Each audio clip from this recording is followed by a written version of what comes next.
Gravação iniciada, presidente. Obrigada. Bom dia a todos.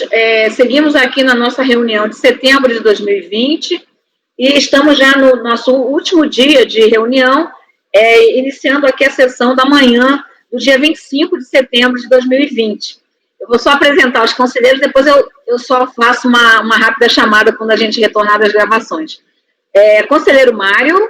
Bom dia a todos. Conselheira Ana Paula. Bom dia. Conselheiro Pedro Paulo. Bom dia, presente, presidente. Conselheira Ana Cecília. Bom dia. Conselheiro Maurício. Bom dia. Conselheiro João Vitor. Oi, bom dia a todos. Conselheira Rita. Bom dia. Eu sou a conselheira Maria Helena, estou presidindo a sessão. Vamos, então, iniciar agora. Nós iniciaríamos pelo número 216, porém, nós temos os processos número 233, 234 e 237, que eles têm acompanhamento e o último tem vídeo. Então, nós vamos iniciar por esses processos, porque os patrões já podem estar aguardando na sala de espera. Então, iniciamos pelo número 233 e 234, que são relatores de experiência. Eu não sei se é o mesmo patrono. Aliás, eu vou olhar aqui, né, porque aqui eu posso olhar se é o mesmo. Deixa eu só ver. 230, sim. É a doutora Ana Paula Gessing, acho que ela já veio no primeiro dia. Então, eu peço que se verifique o primeiro processo, 233, é de relatoria do conselheiro Mário, 234, de relatoria da conselheira Ana Cecília. Então, vamos começar pelo 233, e eu peço, por favor, ao nosso apoio, que verifique se a doutora Ana Paula Gessing já se encontra aí, pronta para entrar aqui na nossa sala virtual. Se encontra sim, presidente. Posso convocá-la? Pode sim, por favor. Ok.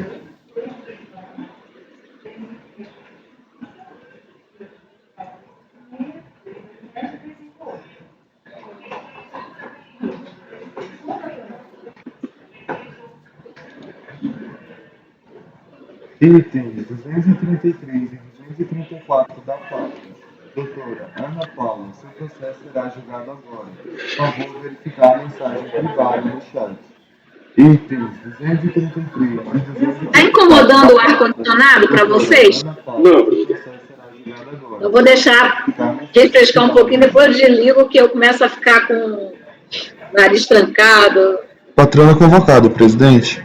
Obrigada.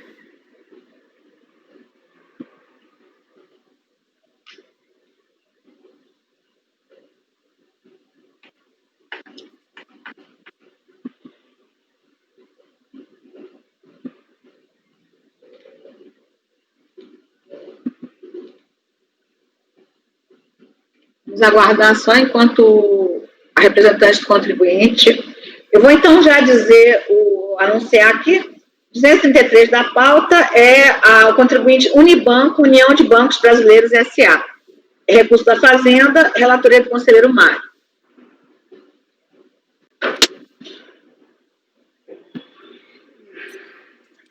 Bom dia, doutora Ana Paula. Bom dia, presidente. Bom dia novamente aqui conosco, né? Pela segunda vez nessa sessão, essa reunião.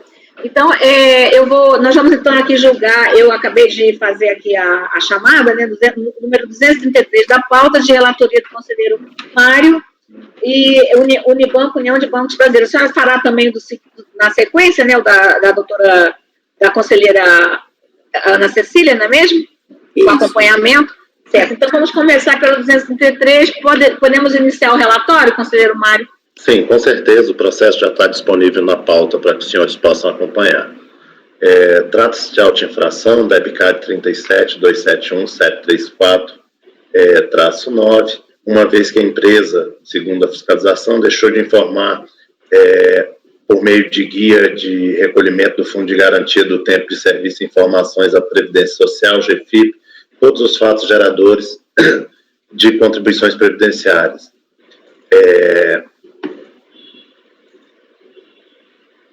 Só um minuto. De acordo com o relatório fiscal da infração, o presente auto-infração decorre de remunerações não declaradas em GFIP, referente à participação nos lucros ou resultados e abono único, pagos ou creditados aos empregados e aos diretores empregados, apurados em folha de pagamento e a partir de informações prestadas pelo sujeito passivo, além de remunerações pagas por meio de cartão de premiação, apuradas com base em notas fiscais e dados fornecidos pelo sujeito passivo.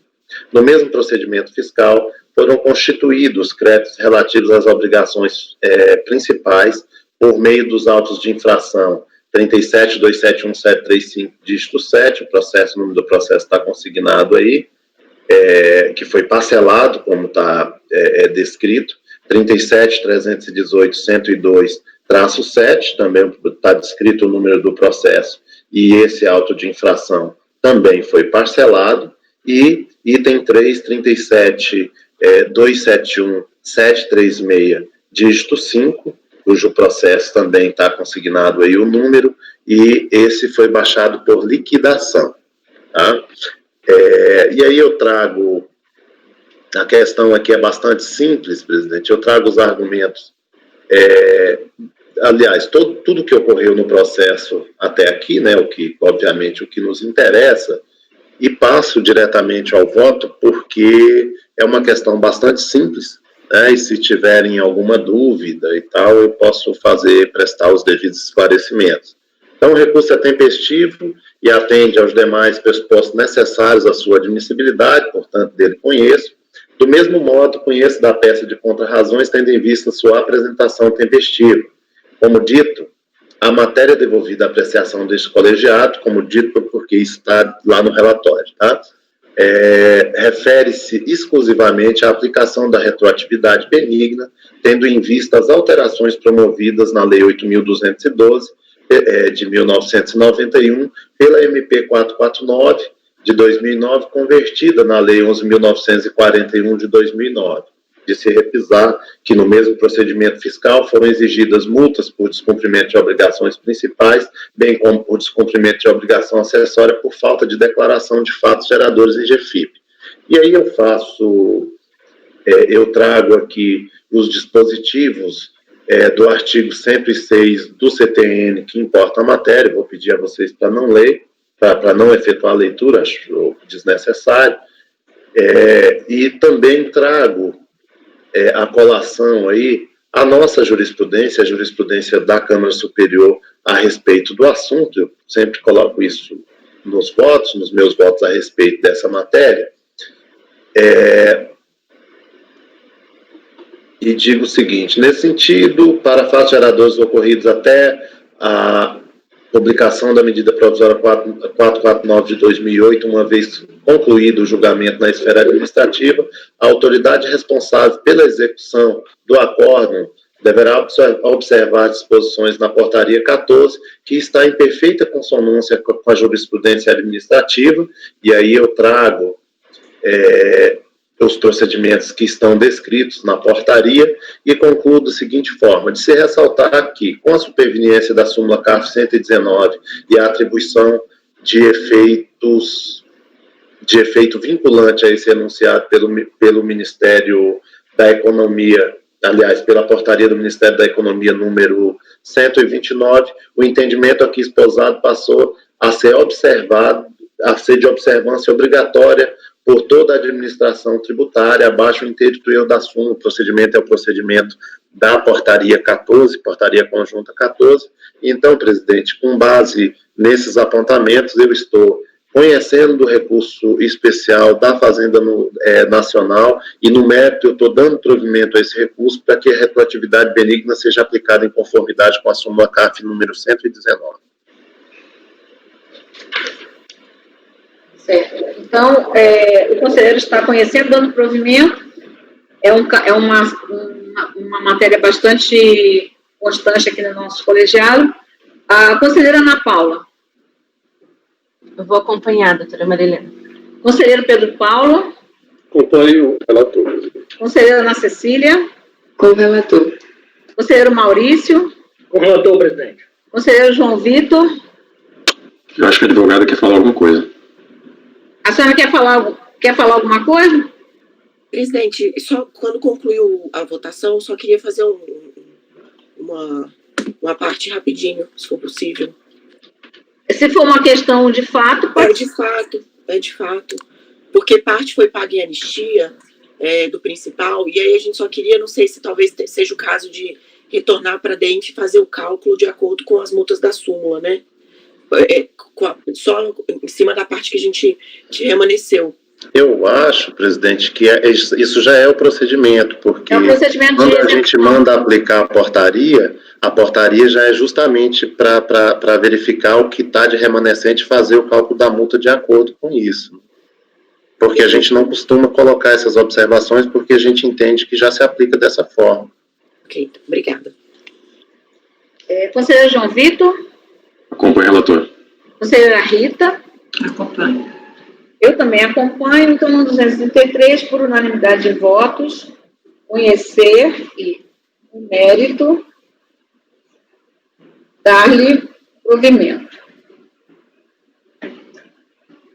Podemos, então, passar para o 234? O 234 é de relatoria da conselheira Ana Cecília e Unibanco, o contribuinte Unibanco, corretora de valores imobiliários e câmbio. Podemos, presidente. Aqui tratam-se de embargos opostos pelo sujeito passivo contra o acórdão de final 249, proferido na segunda, aqui pelo nosso colegiado, em 22 de outubro de 2019. Os mencionados embargos foram admitidos como inominados por meio do despacho de folhas 1042 seguintes nos termos abaixo transcritos. De fato, confirma-se que no acórdão embargado, na parte relativa ao conhecimento do recurso especial, que o voto vencido, condutor nessa parte, registra nas folhas 972 que o presente processo trata de AIOP 61025-624, dígito 4, enquanto que o mencionado auto de infração juntado às folhas 332 e 338 está identificado com o número 51025-624, dígito 4, encaminhados embargos para relator, incluídos em pauta para apreciação pelo colegiado. Eu, conhecendo do recurso, encontra-se tempestivo, presentes os demais pressupostos de admissibilidade, conforme narrado, o embargante pleiteia a correção de um erro material constante na transcrição do número do auto de infração mencionado no acórdão recorrido. Assim, constatado o mero erro na digitação do número do auto de infração, acolho os embargos para retificar a numeração, razão pela qual, onde consta o processo trata do AIOP 61025-624, dígito 4, deve constar, as folhas 972, deve constar, o processo trata de AIOP 51025-624, dígito 4. Eu estou votando por conhecer os embargos opostos e, no mérito, acolhê-los para, corrigindo o erro material apontado, alterar a menção. Aí aqui eu repito, a menção ao auto de infração 61 e o restante aqui da numeração por 51. Foi o único número no início do auto de infração que foi trocado, e aí eu estou corrigindo, acolhendo para corrigir. Bem, então é só um algarismo do DEBCAD, né? A conselheira, então, está conhecendo só estou colocando aqui na forma que nós registramos, né? Para tomar os votos. Conhecer e acolher os embargos para sanando o vício apontado no acórdão número... Pode me dizer só a data do julgado desse acórdão? Sim. Em 22 de outubro de 2019. 22 de 10 de 2019, sem efeitos vigentes, corrigir o número do DEBCAD aí é só o primeiro algarismo, né? É 6 para 5, né? Exatamente. De 61.025.624.4 para, aí sim, 51, né? 51 é o correto. 025.624.4. Bem, conselheiro Mário. Acompanha a relatora. Conselheira Ana Paula. Eu vou acompanhar também. Conselheiro Pedro Paulo. Com a relatora. Conselheiro Maurício. Acompanho, presidente. Conselheiro João Vitor. Acompanho. Conselheira Rita. Acompanho. Eu também acompanho. Então, por unanimidade de votos, conhecer e acolher os embargos de declaração, os embargos, sempre põe genericamente, né? Nesse caso era até inominado, né? Era erro de fato. Os embargos para sanando o vício apontado no acordo 9202008249, de 22/10/2019, sem efeitos infringentes, corrigir o número do TEBCAD de 61025-624-4 para 51025-624-4. Obrigada. Obrigada, bom dia. Obrigada pela participação. Bom dia. Podemos, então... ela já sabe isso aí, né? Não precisa nem... Agora, então, nós temos um pedido de sustentação oral agora por vídeo, né? Que é do 237 da pauta. Aí poderia, por favor, verificar apoio se já está, a pessoa já está? Doutor Yuri Engel Franciscucci, né? Francescucci. Doutor Yuri. A patrona se encontra na sala, presidente. Posso convocá-lo? Pode sim. Ok. É de relatoria da conselheira Ana Paula. Pode ser, Ana Paula?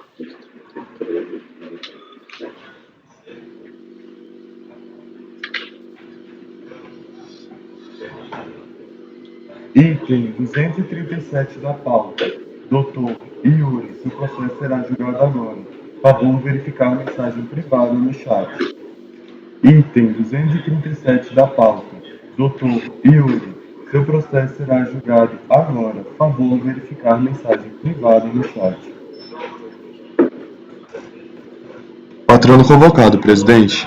Obrigada.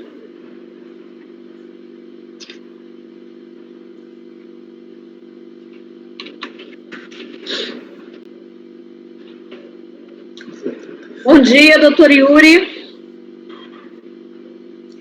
Tem que ligar o microfone. Bom dia. Bom dia, tudo bem? Tudo bem. Bom dia. Seja bem-vindo aqui na nossa sala virtual. Nós estamos, então, vamos julgar o item número 237 da pauta. O contribuinte é Refrigerantes Minas Gerais Limitada, de relatoria da conselheira Ana Paula. Então, a conselheira vai fazer o relatório, o senhor pode, então, ter os seus 15 minutos para fazer a sustentação oral e aí passaremos ao voto. Conselheira Ana Paula, por favor. Bom dia a todos. Esse aqui se trata de um auto de infração de contribuição previdenciária. Nós iniciamos ele com a DRJ mantendo o auto de infração, julgando improcedente a impugnação. A turma ordinária deu parcial provimento ao recurso ordinário interposto pelo contribuinte pelo recálculo da multa na forma prevista na retroatividade benéfica, inicialmente para o recálculo, né?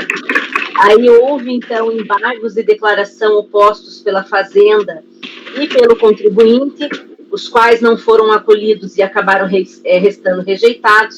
Houve também embargos de declaração por parte do conselheiro João Vitor Aldinucci e pela DRJ. Os embargos da DRJ restaram também rejeitados, mas os embargos do conselheiro restaram acolhidos. Houve, então, uma nova prospecção do acórdão, né? E esse acórdão veio, então, fazer uma correção na ideia de que não deveria haver o recálculo da multa, mas sim o seu cancelamento. A Fazenda Nacional, então, interpôs um recurso especial, arguindo a discussão sobre a legislação aplicável para fundamentar a infração relativa à omissão de incorreção na apresentação de arquivos digitais. Foi realizado o exame de admissibilidade, foi dado seguimento ao recurso especial da Fazenda, o contribuinte apresentou contrarrazões ao recurso especial e, então, os autos estão para julgamento. Esse é o breve resumo.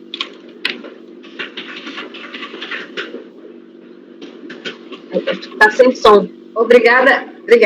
Podemos passar, então, para a sustentação oral, então só tem 15 minutos. Bom dia, ilustres conselheiros. Estamos aqui nesse mundo novo, aqui, virtual. Espero, não pretendo tomar muito tempo de vossas senhorias, não. É um caso que eu considero bem simples, embora processualmente ele tenha tido umas questões complexas.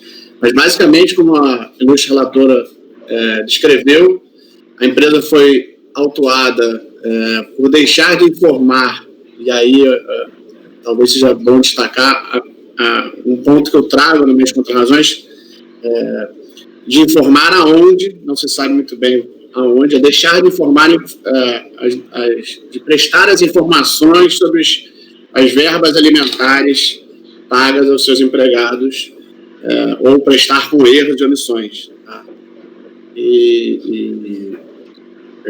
Por que eu destaco isso? Porque ao longo do processo houve uma dúvida qual teria sido o erro. Né? Em que documento estaria esse erro? Estaria na folha de pagamento? Estaria em planilhas que foram preparadas para atender a fiscalização? O auto de infração ele não é muito claro a esse respeito. Tá? O fato é que a empresa foi autuada também, ela, numa mesma leva, ela sofreu vários autos de infração,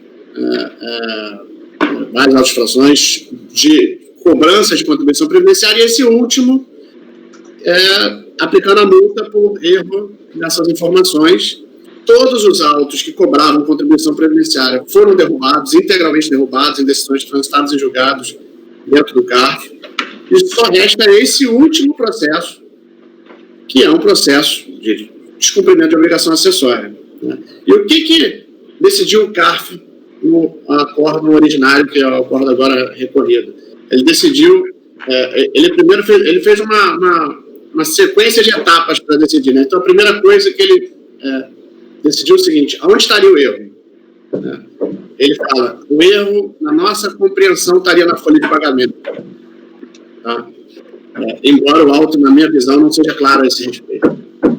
A partir do momento que ele assume que o erro está na folha de pagamento, ele passa para a segunda etapa. Bom, assumindo que essas contribuições, que essas verbas pagas não integrariam a base de cálculo da contribuição previdenciária, como já foi decidido nos outros processos, mesmo assim persistiria o erro, eventualmente, de deixar de informar elas na folha de pagamento. E aí o CARF fala, olha, eu posso ter um erro, porque a omissão prejudica a fiscalização como um todo, mas eu não tenho o erro de não incluir essas informações na folha de pagamento. Tá? O CARF decidiu, só para ficar bem clara essa posição, o CARF originalmente decidiu, olha, não é errado eu deixar de incluir essas verbas na folha de pagamento. A multa, por essa razão, não existe. Tá? Mas ele diz, mas persiste a multa pelo fato de você ter deixado de informar os descontos feitos do empregado. Então, a multa estaria restrita à falta de informação sobre os descontos feitos aos empregados, o que é uma base de cálculo diferente daquela adotada originalmente no auto de infração. Só que aí a turma ordinária, quando ela vai fazer a terceira etapa desse exame de auto de infração, ela vai ver qual a multa aplicável. Ela, no primeiro momento, conclui que a multa aplicável estaria aplicada no auto de infração, estaria errada, faz menção a uma legislação que ninguém entendeu, nem o contribuinte que embargou a declaração, nem a Fazenda Nacional que embargou a declaração e nem a DRJ que embargou a declaração. Os três embargaram a declaração perguntando a mesma coisa. Qual é a multa, então? Porque ninguém entendeu qual era a multa, então, que era para ser aplicada, já que não era do auto de infração. O CARF rejeita, a turma ordinária rejeita os três embargos de declaração e propõe um quarto embargo de declaração para falar exatamente aquilo que os três outros anteriores tinham falado, para tentar esclarecer qual era a multa. Já evidenciando que os três embargos de declaração eram cabíveis. Né? E ele, em vez de esclarecer qual a multa, o CARF, a turma ordinária do CARF, muda de opinião e diz, olha, na verdade, não cabe a gente, em grau de recurso, mudar a multa aplicável. Né? Se a multa aplicável for errada, a gente tem que simplesmente anular o auto. E aí a Fazenda Nacional recorre, dizendo, interpõe recurso especial, dizendo, não, a multa aplicável estava certa. É aquela da Lei 8.218, né, artigo 12, inciso 2, insistindo que seria realmente, o erro estaria na folha de pagamento. Daí eu tenho só duas ponderações simples para fazer. A primeira é o seguinte, eu não consigo enxergar, desde o início do processo, que esse erro estaria inequivocamente na folha de pagamento. Eu pedi a licença de Vossas Senhorias para fazer menção a 2 documentos usados. Se fosse necessário, até poderia reproduzir aqui na tela, aqui, mas eu acho que não é necessário. Na folha 29 dos autos, que é uma planilha integrante do auto de infração, ele se fala que, por conta dos documentos que foram entregues pela contribuinte, a fiscalização não ter conseguido extrair dali as bases de cálculos da contribuição previdenciária sobre os tickets de alimentação, a fiscalização teria ido, então, extrair esses valores da contabilidade da empresa. E aí, as folhas 41, mais adiante, eu tenho uma entrega de documentos, ou seja, os documentos que precederam, que foram entregues pela contribuinte antes da lavratura da auto-infração, e eles fazem referência a planilhas. A planilha é escrita assim, fiscalização / 2005, 2006, 2007, ticket de alimentação, dando a entender, um arquivo de Excel, dando a entender que a empresa preparou um arquivo de Excel para ser entregue. Então, o que eu gostaria de ponderar no primeiro momento é que me parece, desde o início do processo, confuso qual seria o erro que estaria sendo imputado ao contribuinte. Se ela errou ao entregar planilhas que não conteriam as informações corretas, ou seja, planilhas preparadas especificamente para atender a fiscalização, ou se o erro de fato estaria na folha de pagamento. Em nenhum momento da auto-infração se fala especificamente a palavra folha de pagamento. Essa foi uma conclusão da turma ordinária do CARF. Bom, e qual seria a conclusão da gente não ter certeza sobre isso? É que não caberia agora, em recurso especial, a gente decidir sobre isso, sobre fatos. Né? Teria até uma dúvida se a gente seria possível confrontar o acordo paradigma, já que a gente não tem sequer certeza sobre os fatos que deram ensejo à lavratura da auto-infração. Mas supondo que o caminho contrário, que essa corte especial não vá examinar esse fato e vai justamente ao contrário, entender que a premissa adotada pela turma ordinária de que os erros estavam na folha de pagamento é imutável, então a única ponderação que eu acho que é importante fazer é o seguinte, como lá na turma ordinária o auto foi totalmente anulado, se fosse o caso de restabelecer o auto com a multa originária, ela teria que estar limitada ao valor não descontado dos segurados. Desculpa, ao valor descontado dos segurados que não constou na folha de pagamento. Porque a turma ordinária do CARF decidiu que não era erro eu deixar de incluir as verbas nas folhas de pagamento, mas simplesmente a parte que deixei de descontar dos segurados. E essa parte não foi objeto do recurso especial. Então, essa conclusão, para mim, é insuperável.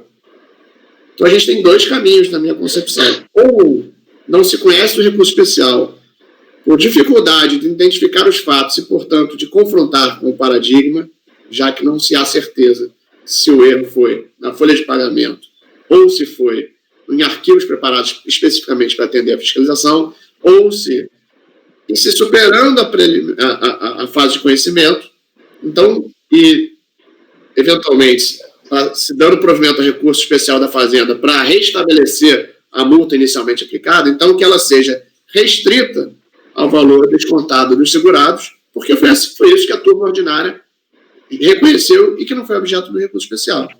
Eu acredito que são essas considerações e por isso, enfim, peço que não se conheça do recurso ou que se reconheça com esse limite,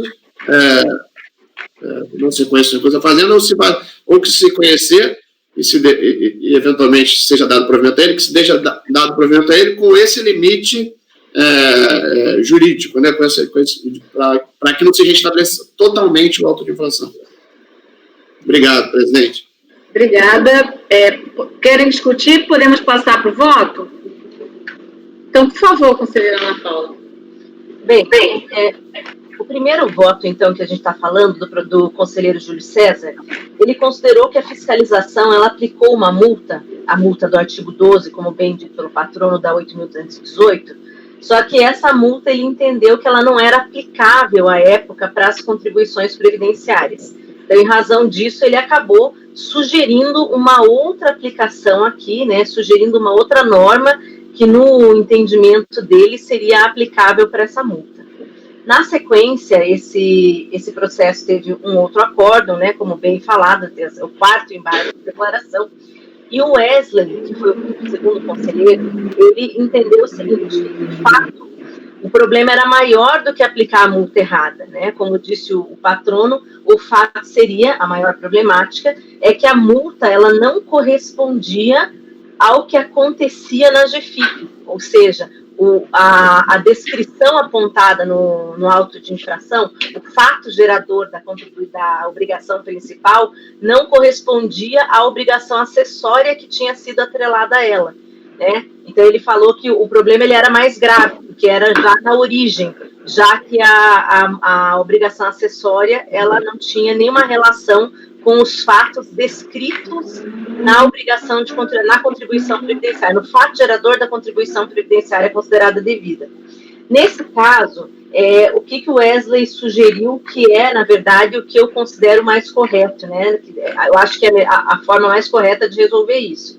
Se eu tenho um auto de infração, cujos fatos geradores, né, ou no caso, a omissão dos fatos geradores em GFIP, que seria o caso da obrigação acessória, eles não estão bem relacionados, e não fica claro que tem uma obrigação acessória correlata, eu entendo aqui que eu não poderia fazer o que o primeiro acórdão fez, que foi sugerir uma multa correta a ser aplicada. A meu ver, se a multa não foi identificada, ela não foi correlacionada corretamente, quando listada a suposta obrigação principal, ela teria automaticamente que ser cancelada.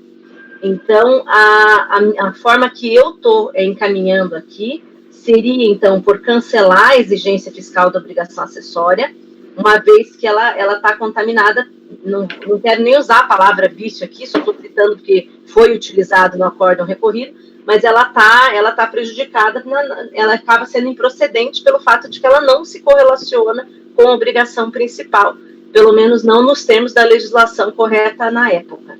Então, o meu encaminhamento aqui, ele é no sentido de que, embora eu tenha verificado aqui as alegações da União, né, para utilizar o artigo 12, eu acho que o artigo 12 não era utilizável nesse caso, e eu entendo, então, que ele tem que ser cancelado, o auto de infração da obrigação acessória. E não pode ser corrigido, na minha opinião. Então, eu estou julgando nesse sentido. Sem áudio, presidente. A conclusão, então, em relação ao recurso da Fazenda? Do recurso da Fazenda, e no mérito eu estou negando o provimento, para manter o cancelamento que foi dado pelo acórdão recorrido. O acórdão de embargos, né? De embargos, né? Conselheiro Mário. Presidente, essa acho que é uma discussão já bem que a gente já fez muitas vezes, que é a questão da multa por a não entrega de arquivos digitais, né, que obviamente não tem relação com multa de GFIP e tal. Essa da 8.818, 8.218, inclusive, também não tem relação nenhuma com, quer dizer, os modos de cálculo é outro completamente diferente, mas a gente já tem uma jurisprudência bastante consolidada nesta Câmara Superior, no sentido de que a multa aplicável pela não apresentação dos tais arquivos digitais é da Lei 8.212, né? E não da 8.218. Então, eu vou acompanhar a relatora no sentido de manter o cancelamento da multa. Conselheiro Pedro Paulo. Com a relatora, presidente. Conselheira Ana Cecília. Acompanho. Conselheiro Maurício. Acompanho, presidente. Conselheiro João Vitor. Estou ligando o microfone aqui. Acompanho a relatora. Conselheira Rita. Acompanho. Eu também acompanho. Então, 237 da pauta, por unanimidade de votos, conhecer do recurso e o mérito, negar-lhe provimento. E negando provimento, mantém-se o acordo recorrido de embargos. Obrigada, bom dia ao patrono. Peço que o nosso apoio conduza o patrono até a porta de saída da nossa sala virtual. Boa tarde, bom dia, presidente. Bom dia. Bom dia. Bom, agora então vamos para o curso normal da nossa pauta aqui, começamos com o número 216 da pauta, 216, 217, 218, 219, 220 e 221. Contribuinte Cofertrigo, ATC Limitada, de relatoria do conselheiro Pedro Paulo. Eu vou aqui desligar o ar-condicionado, que já estou começando a tossir. Pode ser, conselheiro Pedro Paulo? Pode, estou a postos. Vou só abrir aqui o primeiro.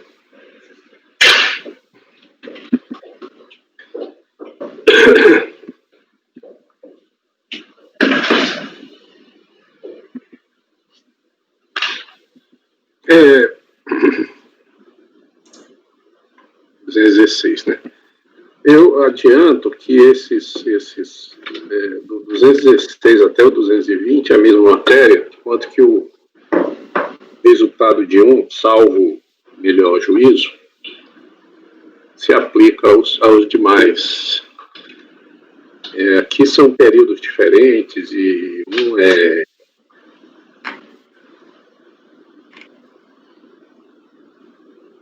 de contribuição própria, outros terceiros, enfim. Eu tenho um resumo aqui, se alguém precisar dessa informação, pus aqui no papel à parte aqui para prestar. Eu vou ao relatório, presidente. Pois não. Aí o 221 aqui é um imbróglio aí que eu queria conversar com o colegiado. Eu traço o voto, evidentemente, mas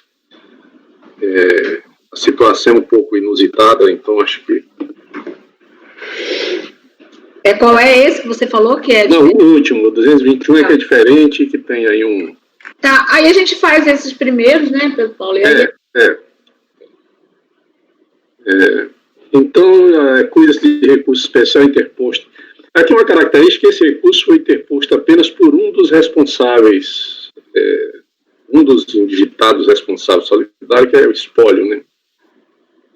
Desse João Pereira aqui. Mas ele é responsável. Né? Então, foi interposto por João Pereira Fraga, espólio apontado como responsável solidário em fase do acórdão tal. Transcrevo emenda e dispositivo. O recurso visa rediscutir a seguinte matéria: contribuições previdenciárias, subrogação da aquisição de produtor rural, adquirente, aquisição de pessoa física, contribuinte individual ou segurado especial. A Câmara deu seguimento ao apelo, em suas razões recursais, o contribuinte... Conselheiro Pedro Paulo, só uma coisinha, porque um detalhezinho, para a gente não incorrer em erro. O número 216 da pauta é o 16.004.001438. No seu voto está como 1448, mas tem um 1448 mesmo. Então, por isso que eu peço que... Entendeu? No lugar 216, é o 1438. No seu voto, está 1448 aí, mas tem esse 14... você diz o... Número do processo. Eu acho que só foi o erro do... Entendeu? Porque esse 1448... O número está errado, o 1448? Tá errado. Quando a gente entra no 216 da sua pasta, o número 216 é 1438. Como tem também um 1448 depois, na sequência, só não é o último dígito lá. Então, por isso que eu estou vendo que é esse mesmo, né? É o 1438. Entendeu? Não, é porque eu sei... Não, peraí, deixa eu só ver aqui onde é. Eu acho que é porque eu abri o errado aqui, eu abri o 1438, é verdade. Ok, é só para arrumar, porque por acaso tinha um 1448 também. Não, tá errado aqui, eu vou ok. Eu vou anotar aqui, senão acaba de corrigir. Desculpe. Não, eu que agradeço.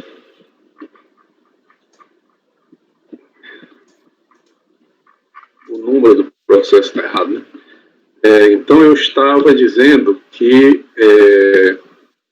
eu estava lendo as razões do contribuinte. Em suas razões, a contribuinte aduz em síntese que o Supremo Tribunal Federal declarou a inconstitucionalidade dos artigos 12, 5, inciso 27, 25.1 e 2 e 30.4 da Lei 8.212, com redação dada pela Lei 8.540 de 92 e 9.528 de 97, que é a Lei número 10.256, ainda que editada na vigência da emenda constitucional número 20, não revigorou nem deu nova redação ao artigo 34 da Lei 8.212, que continuaria inconstitucional, que a contribuição instituída pela Lei 10.256 de 2001, se devida, deve ser recolhida exclusivamente pelo produtor rural e não mais pela destinatária, por ausência de norma válida nesse sentido, que é a Lei 10.256, não obstante dite, nova redação para o artigo 1º da Lei 8.212, de 1991, nada dispõe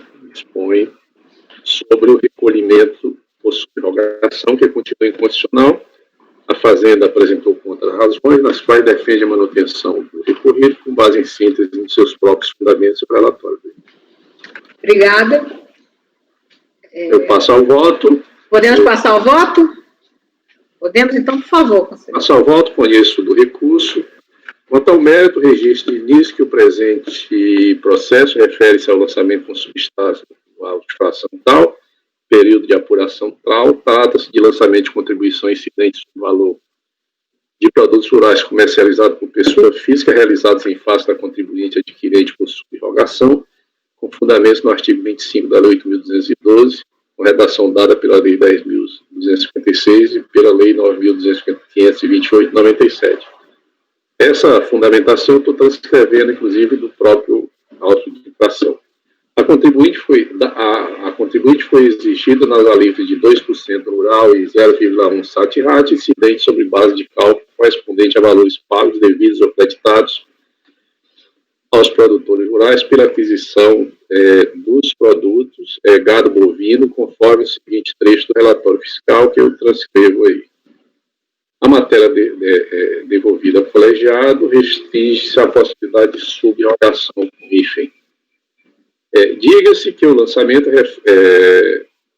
também que o lançamento refere a fatos geradores ocorridos no período a partir de 2002, já na vigência da nova redação da Lei 10.255 de 2001,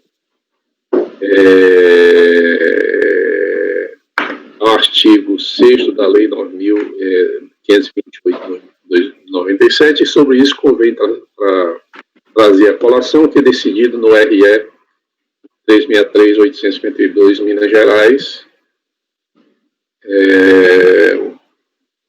Eu acho que não preciso ler esse RE, acho que é conhecido, né? Não sei, vou seguir aqui. Como se vê, a decisão do STF refere à inconstitucionalidade das contribuições previdenciárias incidentes sobre receita bruta proveniente da comercialização de produção rural, de empregadores rurais, pessoas naturais, em virtude da desconformidade de dispositivo da Lei 8.212, com a linha A do inciso 1 do artigo 195 da Constituição, em períodos anteriores à emenda constitucional número 20 de 98, em vista de não se ter observado o parágrafo 4 referido ao artigo 95, somente permitia a instituição de novas fontes destinadas a garantir a manutenção e expansão da Seguridade Social mediante lei complementar. Ainda segundo a decisão da Corte, a inconstitucionalidade somente perdura, aspas, até que legislação nova arrimada na emenda constitucional número 20 venha instituir a contribuição, fecha aspas. Não obstante tudo isso, a própria redação do artigo 21 e 25 da Lei de 1212, com a redação dada pela Lei 9.528, referia-se no seu caput ao chamado segurado especial, que é aquele que trabalha em regime de economia familiar sem o auxílio de empregados. Vale dizer, mesmo com a declaração da inconstitucionalidade pelo STF, nos termos acima referidos, o artigo 25, cuja matriz constitucional é o parágrafo 8º do artigo 195, desde antes da emenda constitucional número 20, já previa que esses produtores rurais, aspas, contribuição para a Seguridade Social, mediante a aplicação de uma alíquota sobre o resultado da comercialização da produção, e farão jus aos benefícios nos termos da lei. E aí eu cito o dispositivo. Ou seja, ao declarar a inconstitucionalidade da Lei 8.540 de 92 e 9.528/98, a decisão do RE 363.852, bem como do RE 596.177, o fizeram somente em relação aos empregador rural, pessoa física, visto que o parágrafo 8 do artigo 195 é expresso no sentido de que a contribuição de segurado especial incide sobre o resultado da comercialização de sua produção. Com isso, permaneceram válidos em relação ao segurado especial tanto o caput do artigo 25, os incisos 1 e 2, bem como o inciso 4 do artigo 30 da Lei 8.212. Não é por outra razão que a Lei 10.556 alterou somente o caput do artigo 25 da Lei de Custeio, nele reinserindo o empregador rural pessoa física, o que se mostrava suficiente para conferir validade ao tributo em relação a esses contribuintes. E, por fim, o próprio STF reconheceu no julgamento do recurso extraordinário 718/474, por repercussão geral reconhecida, ser constitucional, formal e materialmente, a contribuição social do empregador rural pessoa física instituída pela Lei 10.256, incidente sobre a receita bruta obtida com a comercialização de sua produção. E aí eu transcrevo aqui. Note também que a posterior resolução do Senado Federal, 15/2007, que com base no RE 363/852, suspendeu a execução dos incisos 7 do artigo 12 da Lei 8.212, bem como do artigo 1º da Lei 8.540, passando o helicóptero aqui, só que eu dou nova redação, artigo 12, inciso 5 do artigo 25, inciso 1 e 2, do artigo 30, inciso 4 da Lei 8.212, com as suas redações atualizadas até a Lei 9528. Ou seja, embora já estivesse em vigor a Lei 10.256, a resolução do Senado a ela não se refere nem poderia ser de outro modo, pois, como dito, essa lei tivera sua constitucionalidade reconhecida pelo próprio STF. Registro, por derradeiro, que essa matéria já foi enfrentada por este colegiado. Como exemplo, cito o recente acordo 9202-00864, de relatoria do conselheiro Mário Pereira de Pinho Filho, proferido na sessão de 24 de setembro de 2019, assim emendado na parte pertinente. Então, em conclusão, não merece prosperar a pretensão do contribuinte, eu estou conhecendo o recurso e no mérito, negando-lhe provimento.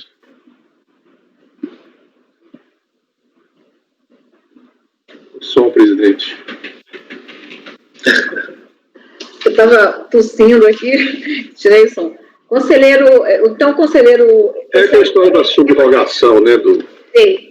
Ok, conselheiro Pedro Paulo, esse é para 216, 217, 218, 220, né? Do 216 ao 220 é o mesmo voto, mesmo resultado, não é isso? Exatamente. Tá. De cada um eu descrevo certo. Já é a sistemática aqui de julgamento mesmo desses processos, né?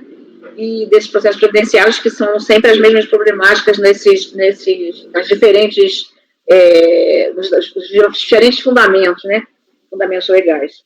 É fundamento legal ou fundamento legal, né, Mário, que chama o fundamento legal, tipo da alta NFLD, enfim. O conselheiro, então, está conhecendo do recurso e no mérito negando o provimento, não é isso? Isso. São recursos do contribuinte, com a Fertrigo ATC. Conselheiro Mário. Presidente, eu acompanho o relator, queria só fazer um comentário para os demais conselheiros, não sobre essa matéria, mas sobre uma matéria que a gente discute aqui também, que é a questão de dispositivos da instituição normativa 3 e 971, que tratam da questão da importação via trading, que tem um pouco dessa questão rural também, que o STF já declarou inconstitucional os dispositivos das instituições normativas, né? Então eu tenho até uns votos sobre isso, mas ainda não deu para trazer. Então, se alguém se deparar com isso e ainda não viu a decisão do STF, vale a pena dar uma conferida. E eu acompanho o relator. Eu acho que poderia até, Pedro Paulo, fazer menção à súmula CARF 150, que ela é exatamente nesse sentido. Tá certo, Tá bom, acompanhe, presidente. Certo. Conselheira Ana Paula. Vou acompanhar também, eu tive várias considerações a respeito dessa matéria, mas em razão dos posicionamentos dos tribunais, eu estou acompanhando Pedro Paulo. Só vou acompanhar pelas conclusões, Pedro, porque eu sou um voto vencido nesse caso, então eu tenho várias considerações que eu faço no meu voto, então só por isso. Mas está acompanhando Acompanhando. Uhum. Conselheira Ana Cecília. Eu acompanho. Conselheiro Maurício. Acompanhe, presidente. Conselheiro João Vitor. Acompanho. Conselheira Rita. Acompanho. Eu também acompanho. Então, para o resultado, para o número 216, 217, 218, 219 e 220, por unanimidade de votos, conhecer o recurso e, no mérito, negar-lhe provimento. A conselheira Ana Paula votou pelas conclusões. Então, isso eu estou anotando aqui no 216, aí idem o 217, idem 216, 218, idem 216, 219, idem 216, 220, idem 216, ok?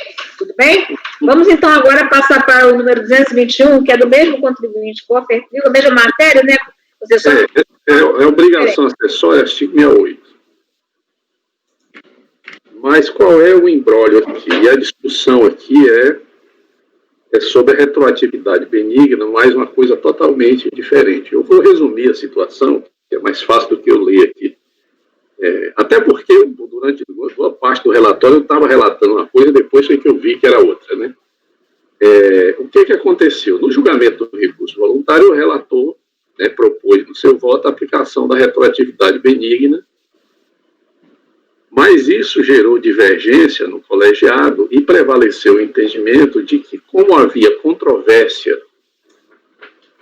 sobre qual a multa aplicável, ou seja, qual a interpretação, né, como teria divergência sobre a interpretação da legislação, sobre qual a multa seria a mais benigna, isso impossibilitava a aplicação da retroatividade benigna, e isso é o que foi decidido no recurso voluntário. Vocês podem ver, inclusive, tem voto vencido e vencedor. E aí o contribuinte entra com recurso especial, o recurso especial aqui é do contribuinte, tá certo? Em que ele diz que não, é possível aplicar a retroatividade benigna, né? E traz um paradigma em que se aplica a retroatividade benigna, né?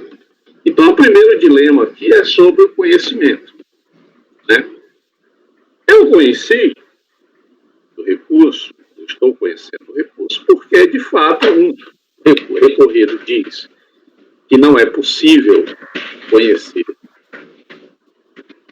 ou pelo menos usa esse termo, fala em impossibilidade de conhecer de ofício. Veja bem, a matéria não foi arguída, isso é importante, né, o que eu esqueci de dizer.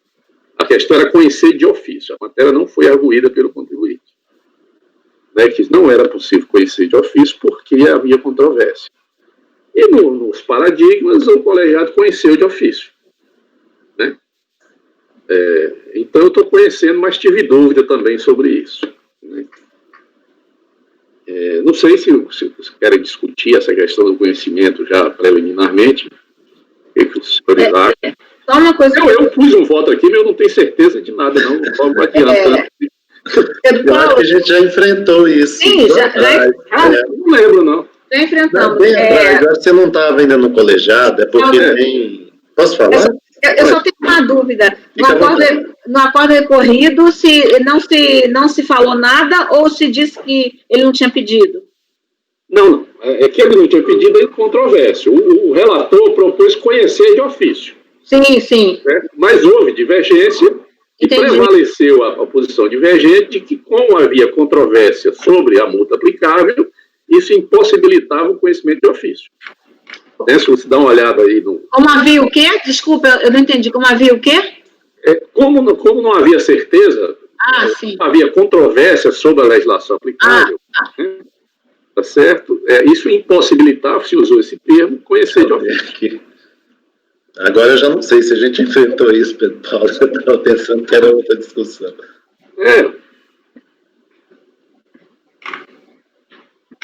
Essas coisas muito diferentes, a gente fica meio cabreiro de... Cabreiro é um termo bem... Tem tempo que eu não escutava isso aí. Eu não vou brincar assim, não é no meu tempo, não. Cabreiro, amuado... Hoje estamos indo fundo, né? Eu tô querendo Bom, ver... se você lê, Ah, você lê a emenda do acórdão, sim. diz assim, obrigação acessória, multa, omissão de fatos geradores, revisão de ofício, impossibilidade. Aí, face ao princípio da legalidade e da segurança jurídica, não cabe a aplicação de ofício pelo órgão julgador da retroatividade benigna prevista no artigo 106 para fins de redução da multa lançada ao patamar de 32A da Lei 8.212, quando persiste ainda substancial controvérsia jurídica sobre o tema, tanto em sede administrativa quanto judicial. Então, ele não analisou o tempo, é isso? Não, deixou a multa aplicada como originariamente, eu acho que foi isso. Né? Aí deixou, não aplicou de ofício. E o paradigma, Pedro Paulo, ele aplicou de ofício? O paradigma aplicou de ofício, e naturalmente não houve essa controvérsia. Por isso eu acho que a gente enfrentou esse negócio, o que acontecia? Eu não sei se, pelo menos na nossa turma, não sei se João e Maurício lembram disso, mas existia realmente uma controvérsia nesse sentido. E aí o que a gente concluía era o seguinte: quando a multa foi aplicada depois da alteração legislativa, isso que os colegiados ordinários faziam, a gente adotou mais ou menos esse entendimento. Quando a multa foi aplicada depois da alteração legislativa, e que o contribuinte não teve condições, obviamente, de suscitar isso, a gente aplicava de ofício. E aqui, e caso contrário, aí não, aí a gente acabava deixando a multa aplicada lá no procedimento fiscal mesmo e tal, mas enfim, era um posicionamento nosso. Mas se foi aplicado de ofício, eu acho que cabe, no paradigma, eu acho que cabe conhecer, sim. Sim, pois é. Veja bem, eu até digo no meu voto, a situação se o colegiado, simplesmente é silenciado, ou seja, não aplicou de ofício, mas silenciou, não tocou no assunto, eu digo o seguinte, você aplicar de ofício é uma faculdade, uma dever, mas não tendo aplicado de ofício, você não pode acusar que houve uma omissão, tá certo, e devolver, até porque não cabe ao colegiado ficar escrutando sobre matérias de interesse das partes. Sim. Né? Mas não é o caso, o colegiado acusou a questão, né? O colegiado pré-questionou, digamos assim, e decidiu não aplicar. Esse é o fato que aí já entrando na discussão de mérito. Eu conheço, assim, Querem contar o conhecimento, então? Porque o colegiado afirma que não aplica de ofício porque a matéria de mérito é controversa. Aí o meu paradigma não tinha que tratar da mesma matéria de mérito? Não sei, estou só especulando. Ele fala de impossibilidade. O paradigma, naturalmente, a matéria é controversa, obviamente, só que ela vai e decide o mérito. É porque toda matéria de mérito é controversa. Eu dizia até na minha emenda. Não, mas é porque nesse caso da subrogação você tinha a questão das discussões judiciais envolvidas, né? Então, sim. Mas eu acho que o paradigma, viu, Rita, eu acho que ele acaba sendo mais amplo porque ele nem está querendo saber se a matéria é ou deixa de ser controversa. Então, acho que dá para conhecer, sim. Eu, na verdade, me fixei nessa história. Um fala impossibilidade e o outro diz que é possível. Por quê ou não por quê? Mas aí eu estou entendendo a preocupação da Rita, eu também tenho essa preocupação. Eu também tive essa preocupação. Porque eu acho que aí teve uma motivação, né? A gente teria que ter alguma situação que tivesse mesmo que num caso desse que tivesse... Ele está dizendo que não é porque ele não quer ou por alguma outra coisa, ele está dizendo eu não posso aplicar de ofício porque a matéria de mérito é controversa, nem se vai manter o método da principal, quanto mais Mas isso vale para todo o artigo 68, né, presidente? Como? Mas essa questão, se vai manter a principal ou não, isso estará presente em todo Não, eu sei, mas eu estou tendo que seguir. Na praça, essa não é acessória? Essa não é acessória? Isso. Então, é isso que a assessora não replica a principal? Não é, né, se você não, então, é isso que ele está dizendo. Ele teria que ver alguma coisa no sentido de independência, né? Teria que ter o outro lá decidiu sobre se não for o mesmo caso do mérito ser esse, que estava na justiça e tudo, eu entendo que não tem a ver, porque ele não tem a problemática daqui. Dizer que nesse caso aqui envolve uma matéria, subrogação, não sei o que não tem lá no paradigma, que eu acho que não tem, eu posso dar uma conferida. Se for porque eu acho que a diferença seria, olha, tem esse aqui que também tratava de subrogação, não tinha ainda saído a decisão da subrogação, e ele colocou como sendo o mesmo... Eu acho que o suficiente seria, na minha opinião, né, se o paradigma estivesse tratando também de obrigação acessória correlata, porque a questão... É isso! Não necessariamente em relação à mesma matéria de fundo, né, a subrogação em si, né, mas se fosse uma questão, porque o fundamento não é nem acessória? O paradigma não é nem acessória? Então, não, deixa eu ver aqui. E aí é essa questão. Se for acessória, eu acho que o paradigma é obrigação acessória também, mas a matéria lá é prazo decadencial. Então, para mim, assim, independeria da matéria de fundo, porque a lógica do acessório seguir o principal em ambos os casos está presente, né? E aí o fato de a matéria estar controvertida, isso aí, como o Mário colocou, né? Tem recurso para controvertida. É inerente à própria atividade de julgamento. Isso aí. Justificativa, porque... Sim. Minha opinião, eu acho que... A matéria ele não fez ressalva. O outro não fez ressalva. Não, o outro simplesmente conheceu de ofício. Isso seria a divergência. Ok. Na verdade, estou examinando o recurso. Esse raciocínio para... A gente utiliza esse raciocínio para a questão da aptidão agrícola, né? Porque aqui diz assim, aqui não tinha aptidão agrícola. Aí a Fazenda traz um que era pela média, e ninguém fala assim, eu mesmo tenho, não tem que dizer, eu tenho a média e deveria ter aptidão, mas eu entendo que pode ser, não, aplicável pela média sem ressalva. E viu, Rita, eu acho que, não sei se o seu entendimento, mas eu acho que seria isso. Só uma coisa que talvez ajude, certo? É que se a gente superar a decadência, como eu conheci, embora aberto a gente ficaria com um segundo problema, que é o que fazer no mérito, porque aí seria devolver para o colegiado apreciar, tá certo? Porque, veja bem, que a controvérsia é quanto à questão de conhecer ou não de ofício. Se a gente entende que deveria conhecer de ofício, é o que fazer com isso. Certo? Posso só fazer uma pergunta?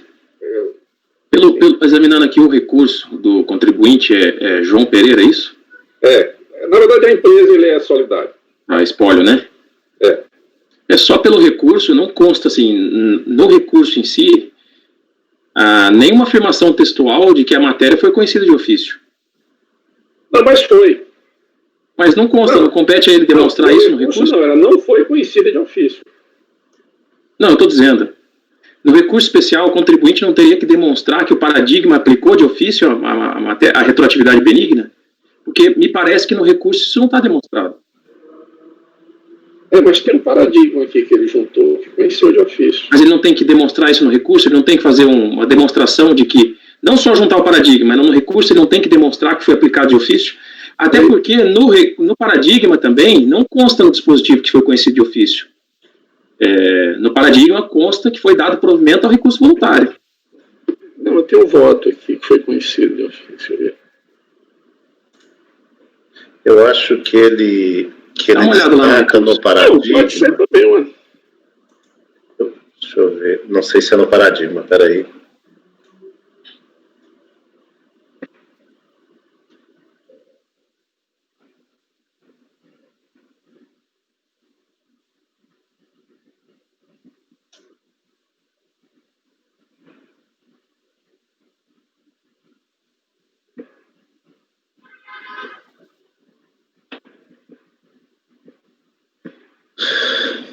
Aí no próprio recurso ele tem bem anexo o paradigma dele, que é a multa.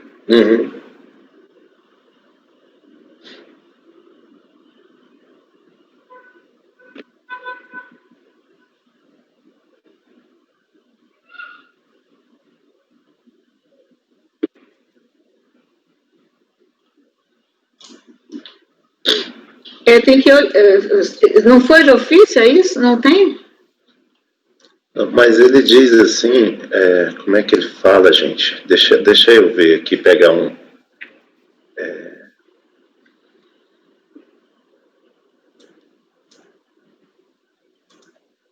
Aí eu não... Ele fala só o que eu li, assim, é que existe o dever de observância, mas não está dizendo de ofício. João, eu acho assim que é muito rigorosa, não é não, essa interpretação, porque eu acho que, de certa forma, ele fala que existe o dever de observância pela autoridade administrativa da aplicação mais benéfica aí repete, em observância ao inciso 106, eu acho que ele quis dizer isso, aplicação independentemente de ser suscitado, até porque ele não suscitou mesmo, né? Mas, enfim, não sei. Bem, conselheiro Mário. Presidente, eu, assim, com as minhas dúvidas aqui ainda, com pulga atrás da orelha aqui, eu vou conhecer, vou acompanhar o relator, se é isso, né, Pedro? Você está conhecendo? Eu propus conhecer, porque eu não queria chegar aqui sem um voto, pronto, mas assim, mas em princípio eu achei que realmente era a mais... Agora, eu vou lhe dizendo que a gente superar o conhecimento, a gente vai ter um outro problema sério para resolver também. Eu vou fazer o convênio aqui. Tá, a princípio eu vou conhecer, se eu for convencido, aqui, presidente, ao longo da discussão eu posso até mudar de ideia, mas a princípio...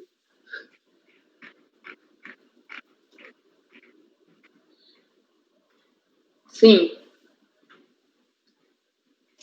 O conselheiro Mário está conhecendo. Conselheira Ana Paula?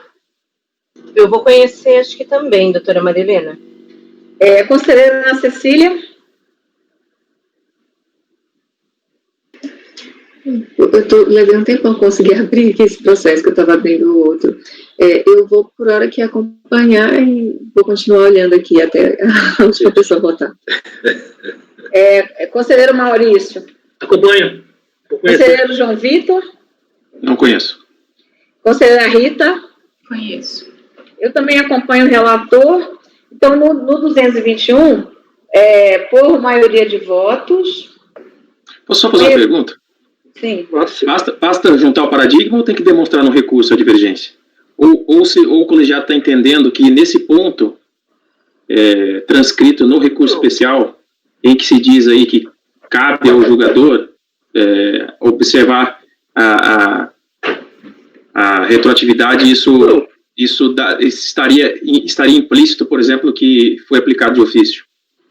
Mas deixa eu olhar aqui. Mas pergunta difícil, Acho não, que João? sim, João. Você acha que quando diz existe o dever de observância pela autoridade de aplicação da multa, isso significa que foi de ofício?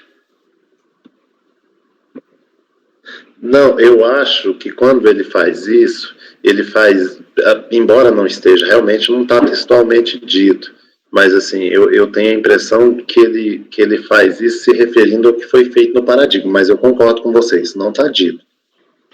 Entendi. Obrigado.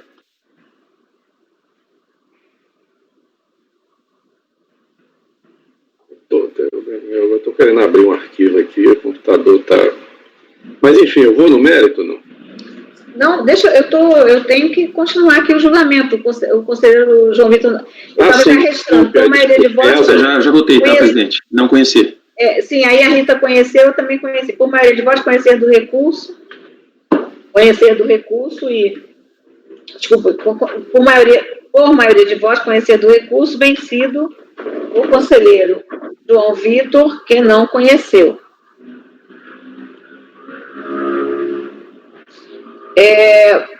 Agora, então, mérito. No mérito aqui eu propus um voto também, assim, meio... sem muita convicção, porque qual é o problema que a gente tem aqui no mérito? Né? Eu fiz um esboço aqui meio rápido, porque eu, inclusive, trouxe depois o voto da aplicação retroativa. E de quando ao mérito, conforme relatório, embora o recurso trate de aplicação retroativa da multa mais benéfica, a controvérsia gira em torno da obrigatoriedade ou não de autoridade julgadora aplicar de ofício a retroatividade benigna com base no artigo 106.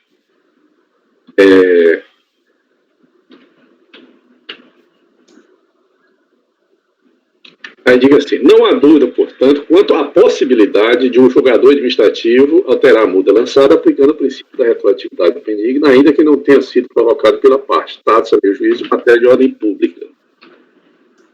O fato de pararem controvérsias sobre a multa aplicável não impossibilita a aplicação retroativa, pois compete à autoridade julgadora precisamente o mistério de interpretar e aplicar a legislação. Agora de dizer que tem controvérsia, eu não vou decidir, não justifica, né? Tivesse o acordo recorrido simplesmente silenciado sobre o tema, não haveria reparos a serem feitos, pois se a autoridade julgadora pode aplicar de ofício o princípio, não está obrigada a fazê-lo. Todavia, como o acordo decidiu enfrentar a matéria, tendo inclusive provocado divergência no colegiado, a questão da retroatividade foi suscitada e deveria ser decidida. Aqui eu fui bem lacônico mesmo, porque eu não tinha certeza. Antes exposto a conhecer no recurso, e aqui qual é a proposição que eu estou dando aqui. Isso é que eu queria ouvir vocês. Dou provimento devendo os autos retornarem à Câmara de origem para que decida sobre a retroatividade benigna. A alternativa é nós, o próprio colegiado aqui, aplicar a retroatividade benigna. Certo? Não, mas lá não foi, aí a gente estaria, não poderia, teria que voltar. Exatamente, é o que eu estou propondo aqui. Quer dizer, eu dizendo que como a matéria foi arguída e foi debatida e constou do voto, ela agora tem que ser decidida. É isso que eu estou dizendo. Sim. Agora, conselheiro, o contribuinte está pedindo já a aplicação ou ele quer que volte? Ele aplica ou pede o 32A. Tá, então a gente tem que dar provimento parcial, né, para retorno, porque ele não está dando o que ele está pedindo. Não, é verdade, tem razão. Do provimento parcial. Dar provimento parcial para determinar o retorno. Não é isso que a gente teria que fazer? É o que eu estou propondo, por exemplo. Mas acontece que ele não está pedindo isso, ele está pedindo já para aplicar, né? E aí a gente não está dizendo que não vai aplicar, mas que não somos nós, tem que voltar, né? Então, eu acho que... É o que eu estou propondo, mas eu também não fiquei com muita certeza, eu queria ouvir meus... Eu fico bem na dúvida mesmo, porque dessa forma nunca chegou aqui pra gente. Se caberia, né? Mas se a gente está definindo que tem que aplicar de ofício, a gente vai descer para mandar eles aplicarem de ofício. A gente não pode aplicar de uma vez? Porque se a gente falar que ele tem que aplicar de ofício, a gente já está reconhecendo que é devido. Aí eu vou mandar só para executar um entendimento que a gente já tem. Eu tenho, na verdade, a minha dúvida é até anterior. Será que a gente pode dizer, olha, vocês não quiseram aplicar aí não, mas nós estamos dizendo que vocês têm que aplicar. Será que... Porque tudo bem o conhecimento, mas eu tenho dúvida no mérito mesmo, se não seria o caso de negar o provimento e dizer, olha, eles não quiseram aplicar, fizeram a opção de não aplicar, não cabe à Câmara Superior chegar e dizer, olha, aplica. Mas também, eu confesso que eu estou falando isso, mas ainda com muita dúvida, eu não estou abrindo divergência nenhuma. Né, se a gente concorda que tinha que aplicar de ofício, é porque implicitamente a gente já está entendendo que era devido, né? Viu, Rita? Eu estou falando de um momento anterior. Eu também não sei. Estou dizendo assim, conhecer, eu acho que até dá. Agora, eu não sei se dá para a gente dizer, olha, tem mesmo que aplicar de ofício. Se o colegiado disse, olha, eu acho que não é o caso de aplicar de ofício, mas eu tô só, isso é uma dúvida, tá? Não é nada... Eu tô querendo achar que tem mesmo que... Devolver não. A gente aplicar não. Negar provimento. Ele queria de ofício a retroatividade. Não se aplicou. Simplesmente a gente conhecer, tudo bem, mas agora para a gente mandar e voltar e dizer que... Não impossibilita, mas que o acórdão. Até porque a retroatividade, ela é aplicada lá na execução. Ela é verificada na execução. Mas aí a gente vai conhecer o recurso do contribuinte para quê? Para negar provimento. Para negar provimento. Falando que não tinha que aplicar de ofício. Não, falando que não cabe à Câmara Superior determinar ao colegiado ordinário a aplicação de ofício da norma. Mas o que devolveu para a gente foi exatamente isso, se aplica ou se não aplica de ofício. Isso, e aí a gente... Aí passa a ser o mérito do recurso. Não é obrigatório. É faculdade do julgador, não é obrigação aplicar de ofício. Exato, foi um julgamento. Isso eu disse no voto. Eu não tenho como conhecer uma coisa, né? Um deu de ofício e outro não deu. Agora, daí a gente, né, entender que agora eu não acho que ele tivesse que dar de ofício lá. Eu estou entendendo ele poderia ter. E foi por isso que eu pensei inicialmente na ideia de não conhecer, tá certo? Mas acabei... O negócio não é fácil. Tá. Então você está encaminhando para quê? Estou encaminhando assim, presidente. Eu tenho que trazer um voto, eu trouxe, tá certo? Meu voto aqui é esse, é conhecer no mérito, dar provimento parcial aqui a sua reparo para devolver, certo? Mas, porque tem um fundamento lá em cima, embora seja bem lacônico, tem. Eu estou dizendo que como o colegiado abriu a discussão, certo? Ele teria que decidir, certo? Como o colegiado acusou a matéria, certo? Ele teria que decidir. Né? Até eu disse, eu posso dizer rapidamente, se ele não tivesse silenciado, você pode dizer, o colegiado não é obrigado a ver questões que não foram arguídas, mas na medida em que ele acusou que tem a questão da retroatividade benigna e houve controvérsia no colegiado, eu estou dizendo que ele teria que decidir. Esse é o que eu estou votando, né? Essa é a essência do meu voto. Né? E é isso que justificaria a devolução. Né? Certo? É uma, digamos assim, uma construção de um raciocínio. Né? Se está certo ou não, aí eu queria ouvir. Mas tem um fundamento para devolver. O fundamento para devolver é esse. Né? Bem, o conselheiro, então, qual que é o resultado aqui? Só para eu falar. Dispôs com esse do recurso e no mérito dou-lhe parcial provimento, devendo os autos retornar à Câmara de origem para que decida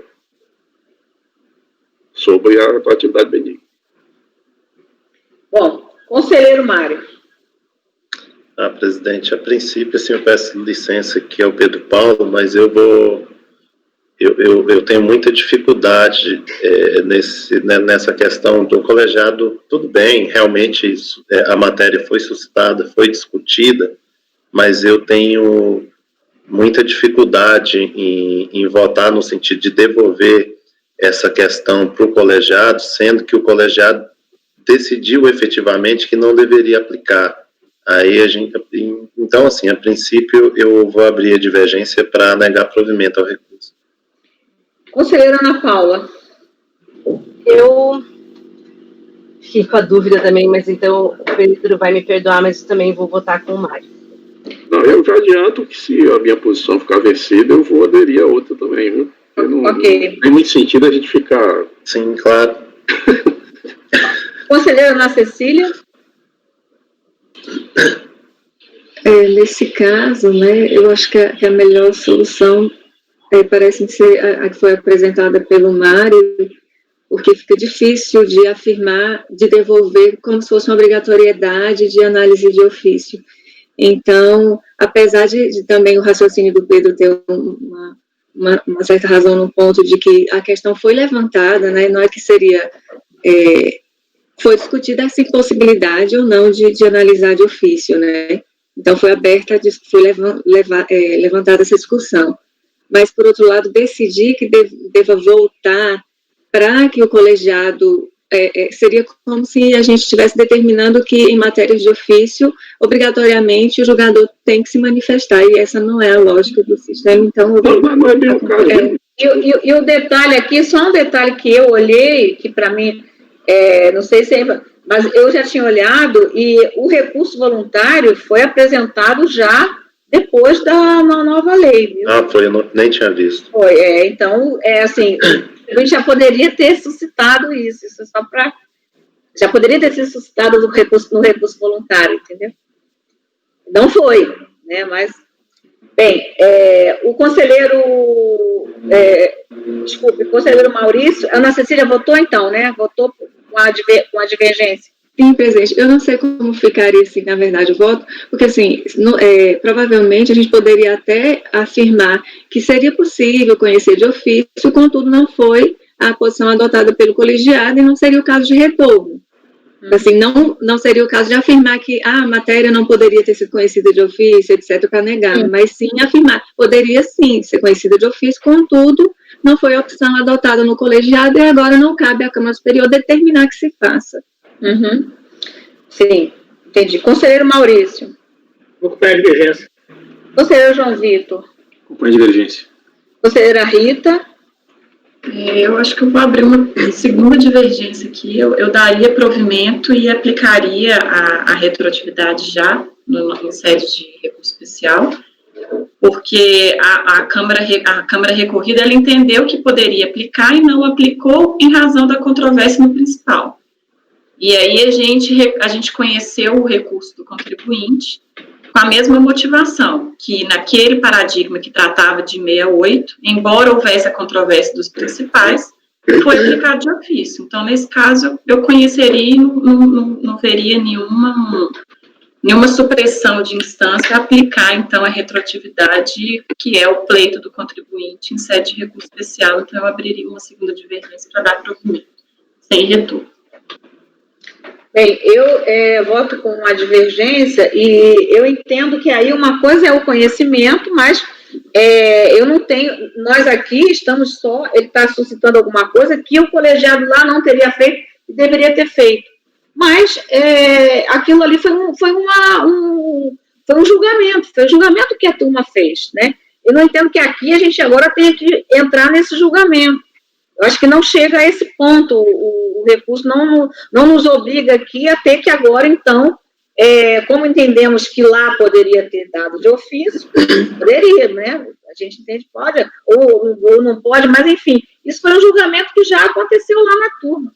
E acho bastante complicado que a gente aqui retorne para que lá eles analisem isso de ofício, né? Presidente, então eu reformulo meu voto para aderir à tese majoritária, e só para que a gente fique claro, né, a gente conhece porque, pela questão demonstrou divergência ou impossibilidade, mas nega provimento, porque, no mérito, porque o colegiado decidiu segundo a seu entendimento e sua convicção, e não cabe a nossa instância devolver conforme os comentários que a senhora fez. Eu posso até acrescentar aqui ao final do voto, sem prejuízo da autoridade responsável pela execução do acordo, aplicar o princípio no momento da execução. Eu acho interessante isso. Perfeito. Isso. Perfeito. Isso. Porque já tem mesmo. Até se não tiver recurso nenhum, se não tiver nem processo. Quando a gente olha lá essa instrução, aquela Maria, ela vai até na execução, até se estiver na execução já. Na execução que eu digo, na dívida ativa até. No mérito, então, eu também acompanho, eu já declarei meu voto, né? No mérito, por maioria de votos, não é isso, Rita, que você... Correto. Por maioria de votos, negar provimento ao recurso. Aí, colocando isso, eu acho que aí resolve. Provimento. Vencida a conselheira Rita, que deu por determinar, que determinava, porque a decisão seria essa, né? Determinava, ou já era para aplicar aqui, Rita? Eu dava provimento. Que dava provimento, tá. Eu acho que não é nem provimento, viu, Rita? Eu acho que no seu caso, porque ele pede o 32A, no seu caso seria provimento parcial para aplicar a súmula 119. Ah, tá. É isso então, Rita? Posso... porque o que ele pede é outra coisa. Hein? Como? Pode ser? Que deu provimento parcial para que a retroatividade benigna, né, para aplicar a súmula CAF número 119. E aí, no voto, porque aí fica bem compatível até com o voto vencido da Rita, que aplicou, mas que eles podem ir lá e lembrando, né? Tá certo? Então, Então é isso, ok. desculpa aí para não trazer um voto assim mais elaborado, não sei o quê, porque a questão é tão inusitada, porque aqui não...